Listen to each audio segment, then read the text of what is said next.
আবু নাসের শেখ যুক্তরাজ্য বিএনপির ছাত্র বিষয়ক সম্পাদক।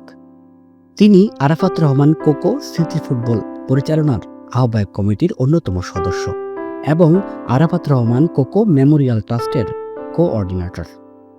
ফ্যাসিস্ট আওয়ামী লীগ সরকারের আমলে নানাবিধ জুলুম নির্যাতনের শিকার হয়েছেন, তারপরও দমে যাননি। জনগণের ভোটের অধিকার ফিরিয়ে দিতে কাজ করেছেন সুদূর প্রবাস থেকে। এলাকাবাসীর সুখে দুঃখে পাশে ছিলেন একজন অতন্ত্র প্রহরীর ন্যায়। তাই তো আসন্ন ত্রয়োদশ জাতীয় সংসদ নির্বাচনে লক্ষ্মীপুর রামগঞ্জ ১ আসনে সংসদ সদস্য পদপ্রার্থী হিসাবে আবু নাসের শেখের নাম শীর্ষে অবস্থান করছে।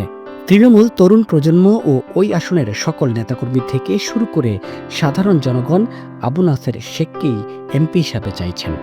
লক্ষ্মীপুর রামগঞ্জ ১ আসনের বিভিন্ন ওয়ার্ড, ইউনিয়ন, পৌরসভা ও বাজার ঘুরে খোঁজ খবর নিয়ে জানা গেছে, তরুণ প্রজন্ম, প্রবাসী পরিবার এবং রাজনৈতিক নিরপেক্ষ জনগোষ্ঠীর মধ্যে তারুণ্যের প্রতীক, অসহায় মানুষের নিরাপদ আশ্রয়স্থল আবু নাসের শেখের জন্য স্বতঃস্ফূর্ত সমর্থন গড়ে উঠেছে।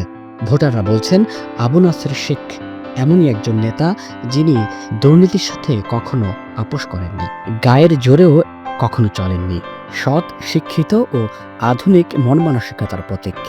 নেতাকর্মী ও সাধারণ মানুষের বিপদে আপদে দুঃসময়ে পাশে পাওয়া যায় তাকে।